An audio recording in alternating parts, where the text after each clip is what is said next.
E se Jesus Cristo fosse julgado hoje no Brasil, que tratamento receberia ele diante das nossas leis? Teríamos justiça ou repetiríamos os mesmos erros do passado? Eu sou o pastor Evandro Carlos e você está no meu canal de curiosidades bíblicas. Se inscreva e compartilhe este conteúdo e venha comigo nesta jornada, o julgamento de Jesus sob as leis brasileiras. Vamos analisar sob a ótica do direito o processo mais famoso da história, o julgamento de Jesus de Nazaré. Imagine, meu caro espectador, se o Cristo fosse preso hoje, não por bandidos, mas por autoridades, não por crime, mas por conveniência. Eis o cenário de uma das mais emblemáticas afrontas jurídicas da história humana: a prisão ilegal de Jesus no Getsemane. O local, um jardim. A hora, alta madrugada. A acusação, nenhuma formal. Se fosse sob o Código de Processo Penal brasileiro, o artigo 283 gritaria nas páginas: ninguém poderá ser preso senão em flagrante delito ou por ordem escrita e fundamentada da autoridade judiciária competente. Mas, no Jardim da Oliveira, o que houve não foi prisão, foi caçada.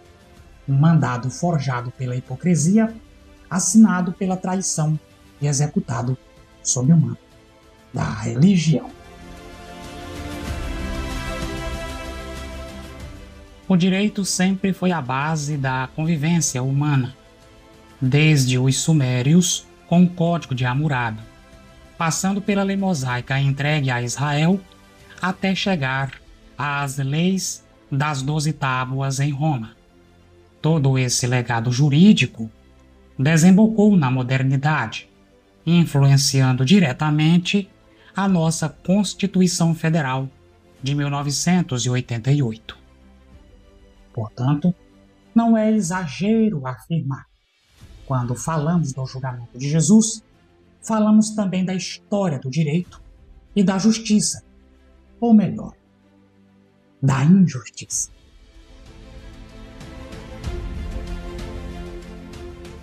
Os evangelhos relatam a prisão, os interrogatórios, as acusações, a condenação e a execução de Jesus Cristo, o nosso Senhor.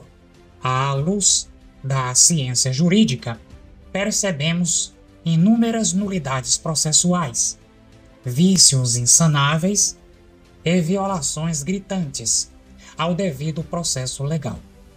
No Brasil, isso equivaleria a um processo inconstitucional, capaz de ser anulado em qualquer instância superior, seja no STJ ou no STF.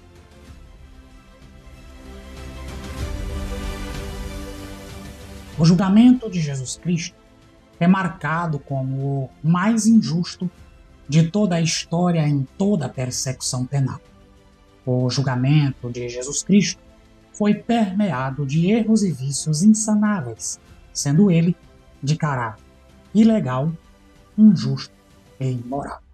Ilegal porque não respeitaram o princípio do devido processo legal. Injusto porque não conferiram a Jesus o direito de se defender, ou seja, ele não teve um representante que pudesse contestar as acusações de crimes imputados a ele.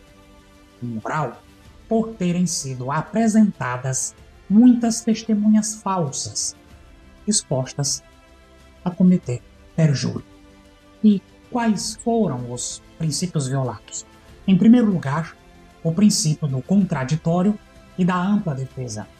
Jesus não teve defensor, não teve tempo hábil para apresentar provas e sequer teve direito ao duplo grau de jurisdição. Em segundo lugar, a imparcialidade do julgador. Suas causas foram analisadas por autoridades já predispostas a condená-lo. Um juiz parcial no Brasil gera nulidade absoluta. Em terceiro lugar, a presunção de inocência. Jesus foi tratado como culpado antes mesmo do processo se iniciar. Prisão ilegal, sem flagrante e sem ordem judicial. E em quarto e último lugar, a dignidade da pessoa humana. Jesus foi espancado, torturado e humilhado. Tudo isso antes mesmo de qualquer sentença definitiva. No processo penal brasileiro, tais vícios tornariam nula a condenação. A Constituição Federal, em seu artigo 5º, inciso 55, garante ao acusado o direito de se defender e de ser ouvido.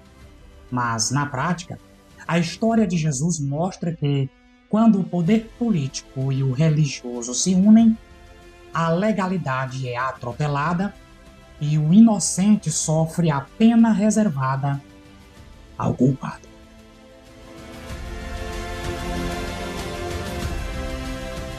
Era noite em Jerusalém, na fria madrugada entre a noite de quinta e a alvorada da sexta-feira.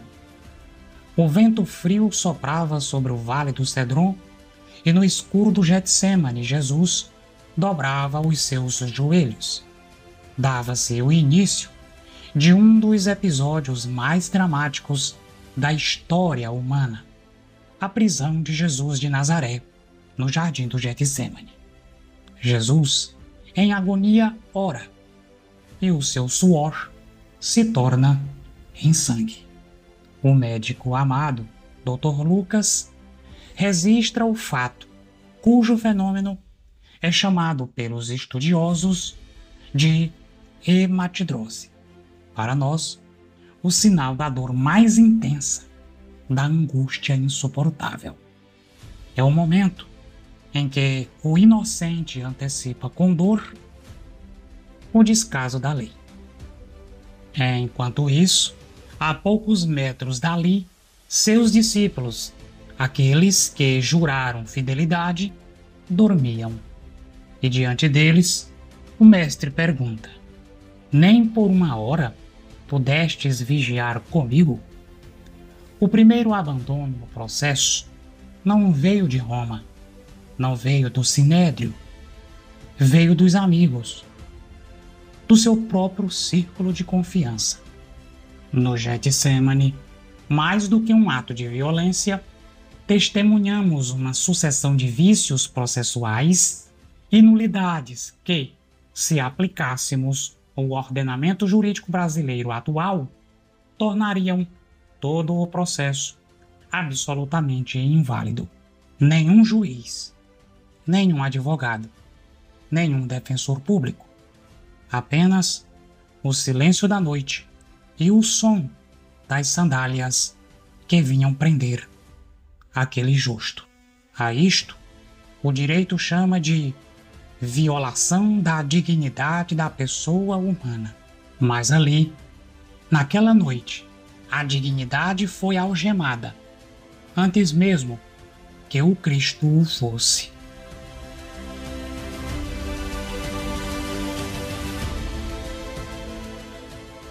Assim, este julgamento nos convida a uma reflexão profunda.